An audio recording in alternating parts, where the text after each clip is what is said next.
मनावे भोले बाबा,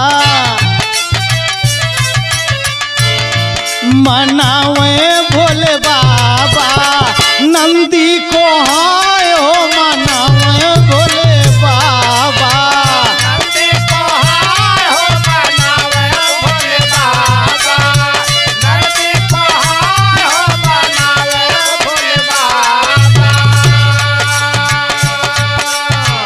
नंदी बैल पर भगवान भोलेनाथ ससुरारी चलल हुवन, मुंह पीछे कैले वो उल्टा बैठल हुवन। और जब हिमगिरी के अंचल में पहुंचल हुवन, नंदी महाराज 3 घोड़े पर खड़ा हो गईलन। कहलन कि नाना अब एक कदम आगे ना जाब। भगवान भोलेनाथ कहतुन कि काहे? कहलन कि पहले हमार बियाह होए ही तब तोहार बियाह होई। हजोरिया करत हुन भगवान भोलेनाथ नंदी जी के, मनावे भोले बाबा, अरे मनावे भोले बाबा, नंदी को हाय हो मनावे भोले बाबा। नंदी को हाय हो मनावे भोले बाबा, नंदी को हाय हो मनावे भोले बाबा। तोहरे ले पहिले हमारा बियाह होई,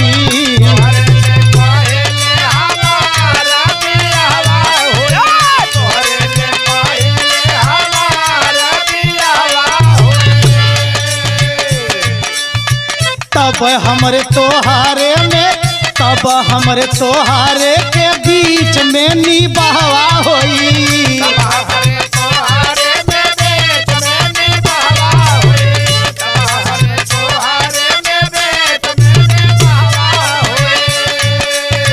बतिया सुनाता शिवजी, बतिया सुनाता शिवजी, कैले गुस्सिया हो मनावे भोले बाबा, नंदी को हाय हो मनावे भोले बाबा।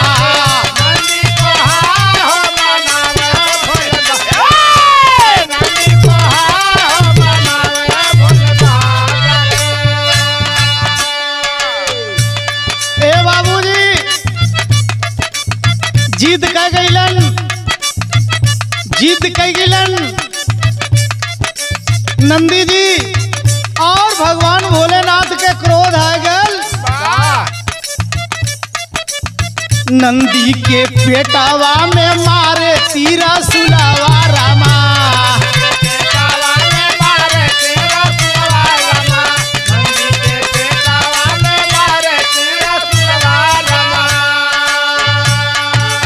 नंदी के पेटावा में मारे तीला सुलवा रामा, मारे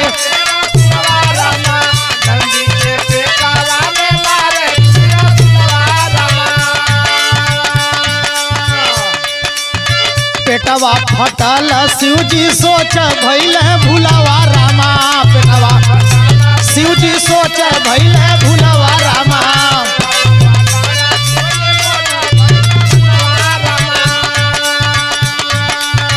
काहे के कैली हम, काहे के कैली हम, झूठे गुस्सियाए हो मनावे भोले बाबा, नंदी को हाय हो भोले बाबा, नंदी को हाय हो मनावे भोले, नंदी को हाय हो मनावे भोले बाबा। क्रोध जब उपजला पाप होई जाला रामा,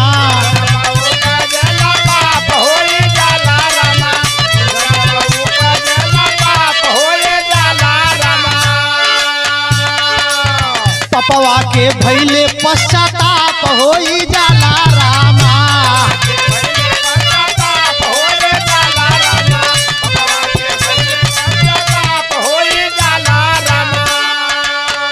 बाबूजी ये प्रसंग का मात्र एक उद्देश्य हो कि मनुष्य को जब क्रोध उपजता है तो पाप हो जाता है, और पाप होने के बाद पश्चाताप होता है जिसका कोई अर्थ नहीं होता है। आज भगवान भोलेनाथ लोथड़ा भरे निकलल हो पछतात हूँ, कहाँ ले हम ई पाप कह देली। और जब त्रिशूल में लगल लोथड़ा निकलल हो कैलन का मांस कैलो थड़ावा दिहले, मांस कैलो थड़ावा दिहले, गैया बनाए हो मनावे भोले बाबा नंदी को हो मनावे भोले बाबा नंदी को हो मनावे भोले नंदी को हो मनावे भोले बाबा। वही मांस के लोथड़ा से गैया बना दिलन। तब नंदी से भइल नंदिनी के बियाहवा रामा।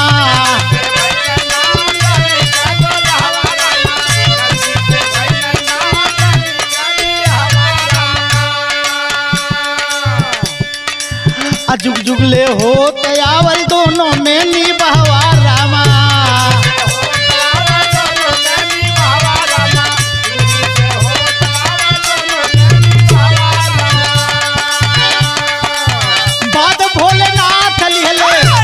भोलेनाथ लिहले सदिया रचाय हो मनावे भोले बाबा नंदी को हाय हो मनावे भोले बाबा नंदी को हो मनावे भोले बाबा नंदी को हो मनावे भोले बाबा। गाय का नाम पड़ल नंदिनी। नंदिनी से नंदी का पहले बियाह हो गए, तब जाके भोले बाबा के अपने पीठ पर बैठौलन नंदी जी। और दोनों प्राणी ससुरारी पहुँचल हिमांचल में राजा के दरबार में। तब भोले बाबा के शादी भइल। इसलिए कहना है गुरु लक्ष्मण का गणेश का पूजनिया रामा।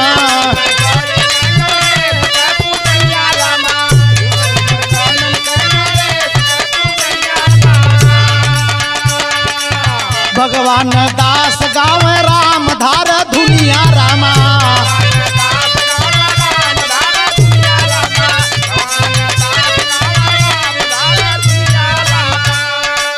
हरि के भजनिया से, हरि के भजनिया से मन नया धाय हो मनावे भोले बाबा। अरे मना